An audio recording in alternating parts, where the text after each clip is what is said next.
जैसे धर्म पूछकर मारना आतंकवाद है, वैसे ही जाति देखकर नंबर काटना जातंकवाद। मतलब देखो, यूपीएससी का हाल ही में रिजल्ट आया।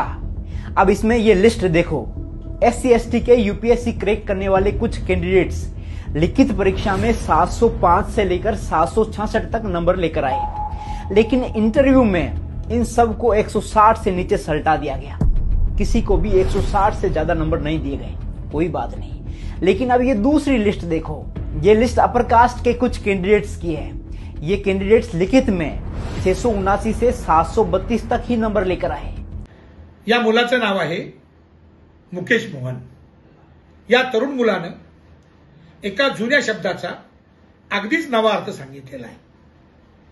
आतंकवाद म्हटलं की आपल्या डोळ्यासमोर AK-47 घेऊन दाढी वाढवलेले आतंकवादी डोळ्यासमोर येतात। बॉम्ब, दारूगोळा, बंदुका या हत्यारानिशी एखाद्या निष्पाप समूहावर, मानवी समूहावर हल्ला करणारे लोक हे आतंकवादी असतात असं आपल्याला वाटतं, आणि ते खरं आहे। होय, ते आपले राजकीय विचारधारा किंवा धार्मिक विचारधारा लोकांवर लादण्यासाठी अशा प्रकारच्या हिंसेचा सहारा घेतात आणि माणसांना भयभीत करून सोडतात, म्हणून त्यांना दहशतवादी म्हणतात। या देशामध्ये एक दुसरा दहशतवाद आहे, एक दुसरा आतंकवाद आहे। हा आतंकवाद अतिशय सौम्य भाषेमध्ये, मधाळ चेहऱ्यानं, हसत हसत, अगदी स्मिताहास्य करत करत हा जो केलेला आतंकवाद आहे, तो सांस्कृतिक गुन्हा आणि सांस्कृतिक गुन्हेगारी हे आजपर्यंत कोणाच्या लक्षात आली नाही। या देशामध्ये अतिशय शांततेनं या व्यवस्थेच्या कोण्याकोण्यामध्ये, या व्यवस्थेच्या सर्वांगामध्ये हे जे स्लीपर सेल्स, हे जे ब्राह्मणवादाचे स्लीपर सेल्स बसलेले आहेत, ते अगदी KG पासून ते PG पर्यंत आणि अगदी शेतापासून ते फॅक्टऱ्यांपर्यंत आणि आजकाल आपण ज्याला म्हणतो की IT आणि सायबर, हे सगळं जे काही तंत्रज्ञान आहे तिथपर्यंत सर्व क्षेत्रामध्ये, राजकीय क्षेत्रामध्ये, माध्यमांमध्ये, अगदी तुमच्या वाण्याच्या दुकानापासून ते मॉलपर्यंत हे सगळे आतंकवादी दबा धरून बसलेले असतात आणि हे तुमच्या लक्षात येत नाहीत, कारण ते तुमच्यासारखे दिसतात।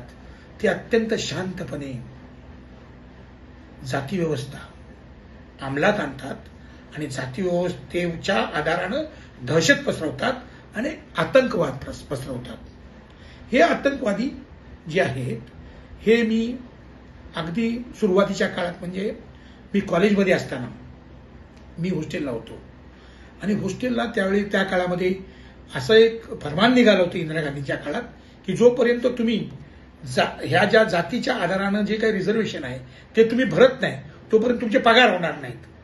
हे बँका असोत किंवा इतर कुठलेही सरकारी कंपनी असोत, उद्यम असोत कुठलेही, या सगळ्यांना त्यांनी असा एक फतवा काढला होता आणि त्यामुळे सर्वत्र मोठ्या प्रमाणामध्ये भरती होत होती।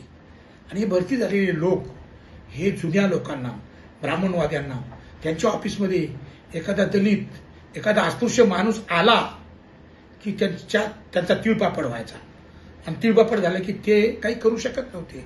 मग ते काय करायचे, त्याला एकटं पाडायचे, त्याला डिप्रेशनकडे घालवायचे, त्याला अत्यंत एकटं पाडून पाडून पाडून आणि मग ही मुलं ज्यावेळेला हॉस्टेलमधनं मोठ्या प्रमाणात मुलं कामाला जायची माझ्या, आणि ही मुलं जो कोमेजून जायची, कधी कधी दारूच्या आहारी जायची, एक दोघांनी आत्महत्या केल्या। त्यानंतर आमच्या लक्षात आलं की नोकरी लागून सुद्धा ही मुलं अशी का होत आहेत। मग आम्ही जरा पॅन्थरच्या लोकांनी नीट अभ्यास केला, तेव्हा आम्हाला लक्षात आलं की हे जिकडे कामाला जातात तिथे त्यांना त्रास आहे। मग आम्ही एक स्क्वॉड तयार केलं आणि ज्या ज्या ऑफिसमध्ये अशा प्रकारचे ब्राह्मणवादी बसलेले आहेत त्यांना आम्ही आमचा हिसका आमच्या पद्धतीने दाखवला। आता त्याचं काही मी वर्णन करत नाहीत, तुम्ही समजून जा की पॅन्थरचा काळ आणि आमची परिस्थिती आणि आम्ही जे काही वापरत होतो शब्द आणि शब्दांबरोबर जे काय वापरत होतो ते बघितलं की या ब्राह्मणवादी मी स्वतः बघितलेले आहेत, पॅन्टीत मुतलेले।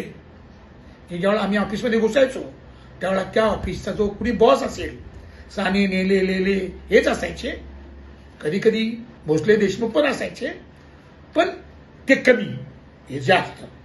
आम्ही ऑफिसमध्ये घुसल्यानंतर यांच्या पॅन्टी ओल्या होताना आम्ही बघितलेल्या आहेत. त्यांना आम्ही एकच सांगायचो, सरकारी नियमाप्रमाणे हा मुलगा इथे कामाला लागलेला आहे, याला ट्रेनिंग द्या आणि याला सामावून घ्या. याला जर तुम्ही आत्महत्येस प्रवृत्त करत असाल एकटं टाकून, तर मात्र मग तुमचाच कार्यक्रम आम्ही वाजवू. हे फक्त कामावर नाही, एमबीबीएसला माझ्या काळामध्ये आता जे नामचीन डॉक्टर, मी नावं सांगत नाही, पण हे नामचीन डॉक्टर एक मोठा पोलीस अधिकारी नंतर झाला, त्याचं मी नाव सांगत नाही, परंतु या लोकांना परीक्षेमध्ये ते अव्वल दर्जाने पास व्हायचे एमबीबीएसच्या लेखी परीक्षेत, आणि नेमकं त्यांना प्रॅक्टिकलला आणि तोंडी परीक्षेला अडकून टाकायचे. असे 3-3, 4-4 वेळा नापास झाल्यानंतर ही मुलं घायकुटी राहिलेली मी बघितलेली आहेत. आणि मग ज्यावेळेला आम्ही जे मध्ये शिरलो, त्यानंतर ही पोरं पास झालेली आहेत. आज हे युपीएससीचं जे काय चाललेलं आहे, ज्या पद्धतीने लोकांना अडवलं जात आहे, हा आतंकवाद आहे आणि हा जातीय आतंकवाद आहे. धर्म विचारून लोकांना गोळ्या घालणारे जेवढे खतरनाक आहेत, तेवढे जात बघून तुम्हाला नापास करणारे लोक जे आहेत, किंवा तुमची प्रगती रोखणारे लोक आहेत, तुम्हाला दरवाजे बंद करणारे लोक आहेत, हे तेवढेच खतरनाक आहेत. म्हणून आजपासून अशा प्रकारचे जातीयवादी आहेत, त्यांना फक्त जातीयवादी मानायचं नाही, यांना जातीय आतंकवादी म्हटलं पाहिजे, तर यांना शुद्धीत येणार आहेत. जय भीम.